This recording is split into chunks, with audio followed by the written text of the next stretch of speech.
Yo, what is up guys, Delboy here, aka Blue Collar Sports TV. Hopefully you guys are doing well. If you're new here, smash that like, hit subscribe, all of that good stuff.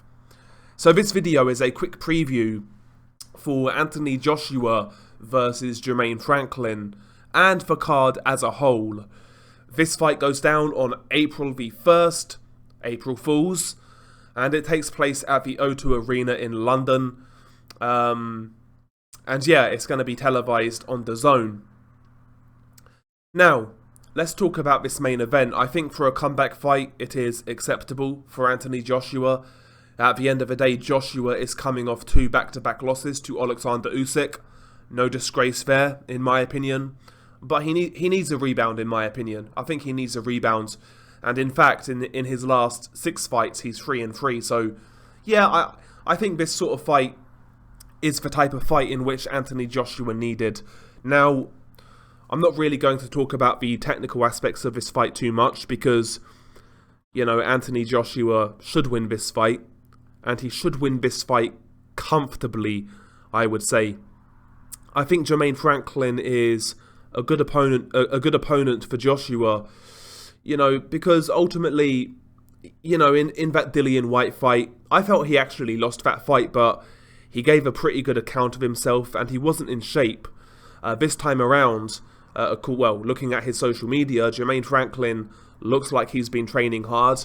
I believe for the Dillian Whyte fight, when he was preparing for that fight, he still had a full-time job. So that's no longer the case. He's concentrating on boxing, seems to be training harder. He looks in better shape, so more than likely we'll get a better version of Jermaine Franklin in this fight. And in that Dillian Whyte fight, I felt that Franklin showed pretty good defense at times. He showed a good chin at times. I liked how he was covering up, tucking up, staying nice and compact. He was riding shots. Jermaine Franklin, when I saw him fight, he gave me the impression that he'd be a really good sort of sparring partner. He's that sort of guy. He can take you rounds, you know, tough guy. But offensively, he's not the greatest. I think that's the sort of opponent Anthony Joshua needs. For Joshua, he's obviously now training with Derek James in Texas, trainer of Jermell Charlo and Errol Spence. I'll be interested to see whether we see any adaptations to Joshua's style. What I want to see is a more aggressive Joshua. I think Joshua at his best was the risk-taking, aggressive boxer-puncher. You know, when he was coming up, he would blitz blitz opponents when he was on the come-up. When he got to title level, he would try to do the same. Sometimes he'd get himself in a bit of trouble, you know, getting hurt against Dillian Whyte in their fight, dropped by Klitschko, etc. And yeah, it was his undoing against Andy Ruiz, but ever since then, you know, to me, Joshua's been inside his head way too much. I want to see Joshua get back to the basics in regards to his what brought him to the table, right? I want to see Joshua more aggressive, being more assertive, taking risks, and once again, being that aggressive, risk-taking boxer-puncher. I think that's the best version of AJ. That's when AJ is most effective. So yeah, I want to see the old AJ. I know that sounds cliche at this point, but to me, that was the most effective AJ. Flawed to a certain degree, yes, but I think that's the best AJ, personally. And I want to see that in this fight.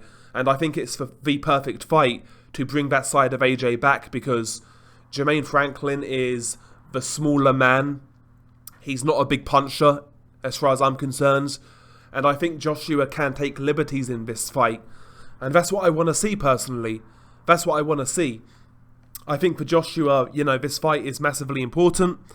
If he loses this, it is all over. As far as I'm concerned, I'd struggle to see where Joshua comes back from that. He needs to win, but I think he needs to win well, personally. I think he needs to win well. I think he needs to put on a show and more importantly, secure the stoppage. Joshua needs to look good here. First fight on the comeback trail. I want to see him look good. I want to see him be aggressive. I want to see him go for the gusto and really put his shots together, you know. If he gets Franklin hurt, I want to see punches in bunches, combinations, you know, being a vicious finisher that he once was. That's what I want to see from Joshua. I want to see Joshua approach this fight like Jermaine Franklin is a doormat, a stepping stone. That's what I want to see from Joshua. Get the confidence back. And following that, build from there. You know, I've said with Joshua after the second loss to Usyk, I think Joshua should take a year like Lennox Lewis did after he lost to Oliver McCall. Lennox, after that fight, had 3 or 4 fights where he was fighting at a lower level of competition. That's what I want to see from Joshua as he rebuilds, as he gets used to his new trainer, Derek James. And yeah, Jermaine Franklin is the perfect sort of opponent.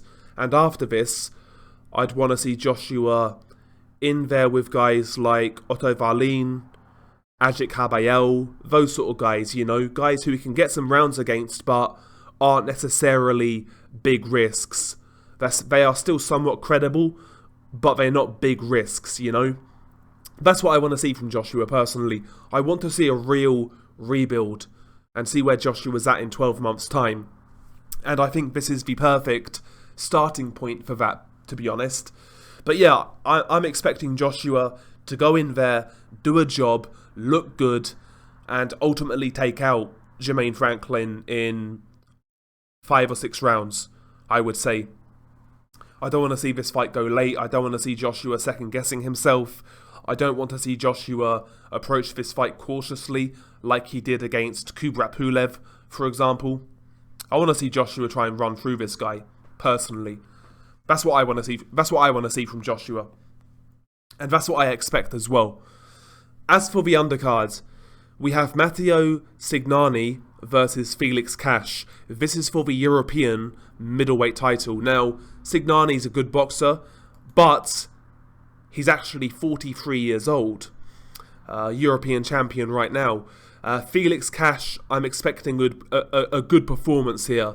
Felix Cash never built on his win over Denzel Bentley at domestic level. I mean, he destroyed Denzel Bentley. He really did. He took Denzel Bentley out in, 3 or 4 rounds, whatever it was. He destroyed Bentley and looked good. Since then, he's not looked good. His fight against Magomed Madaev, he got dropped in that fight, got hurt. Very close fight. Looked very susceptible, in my opinion. And even in Felix Cash's last fight, he fought a journeyman, and he looked pretty poor against Celso Neves, who is Portuguese, I believe. Didn't look good. Sorry, did not look good. Not looked good since that fight with Denzel Bentley, and I have a few theories why. We know what gym he's in. We know who he trains with. But I'll leave that to the side. I want to see a good performance by Felix Cash. Secure that middleweight title. I mean, he should beat Matteo Signani. Signani's a good boxer, and he doesn't fight like a 43-year-old. He can move well. He's quite agile, quite tricky. But, you know, Cash should win this fight. I want to see a good performance here to set up that fight against Austin Ammo Williams, because that's the fight they want to make next, which is a really good fight. Speaking of Ammo Williams, he's on the undercard as well. He's fighting River Wilson Bent. What a name. I've seen Wilson Bent fight a couple of times. He's not even British level, he's like English level, I would say. Austin Williams should take care of business right here.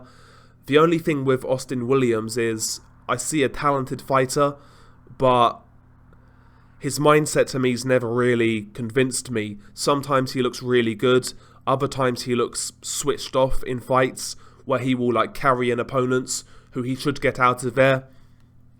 Ammo Williams is inconsistent in his performances. I want to see Ammo Williams take care of business here and again set up a really good fight with Felix Cash.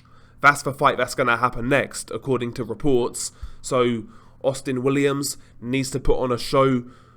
River Wilson Bent isn't great, so that's exactly what I expect. Again, I'm expecting Ammo Williams to take out River Wilson Bent in a few rounds, 4, 5, 6 rounds, something like that.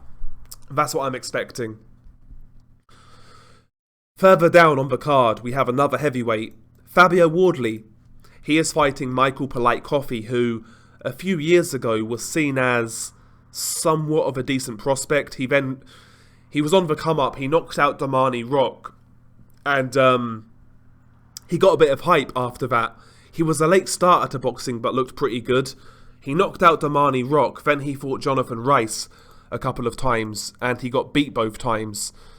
As you can see, got stopped by Rice in the first fight, beat on points in the second fight, and he lost his last fight against up-and-comer Gergen Hovnessian, I want to say.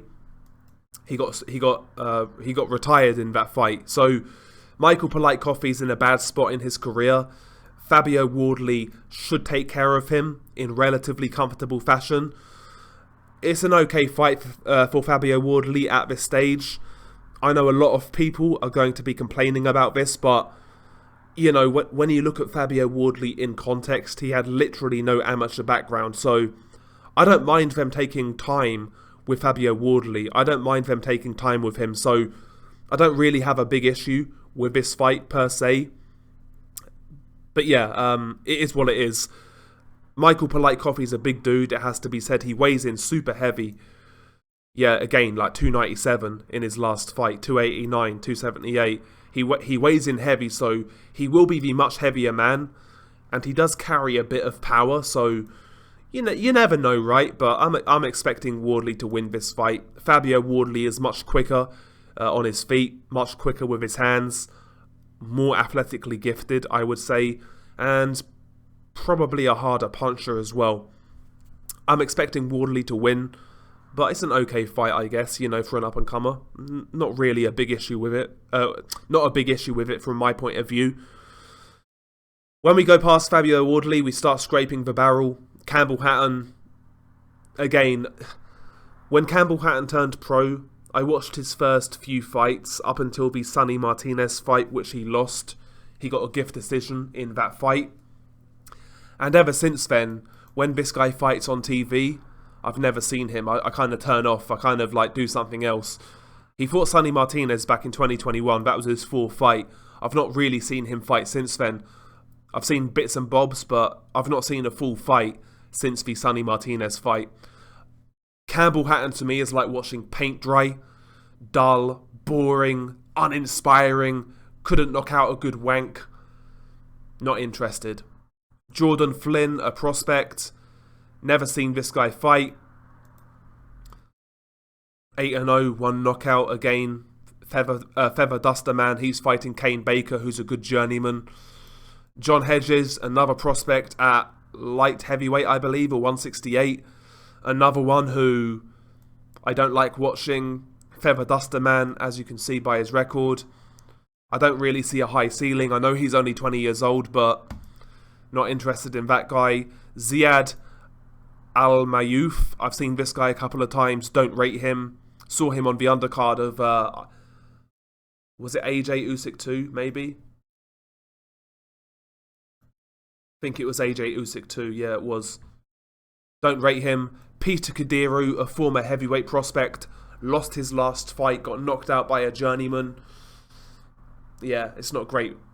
It's not great, right? Don't know why he's on that card. That's quite interesting. But yeah, I mean, the card itself isn't the greatest. Signani versus Cash is alright. AJ versus Jermaine Franklin is what it is. It's a comeback fight. No issue there. Wardley versus Michael Polite Coffey. I'll watch that. Ammo Williams is sometimes interesting to watch.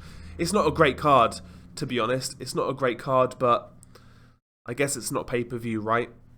I guess it's not pay-per-view. But it is what it is. Share your thoughts below. What do you make of Joshua versus Franklin? Do you believe Joshua will take care of Franklin in good fashion, like I'm expecting? Or can you see Franklin actually posing some problems for Anthony Joshua? Share your thoughts below and let me know as well about the undercard. Peace.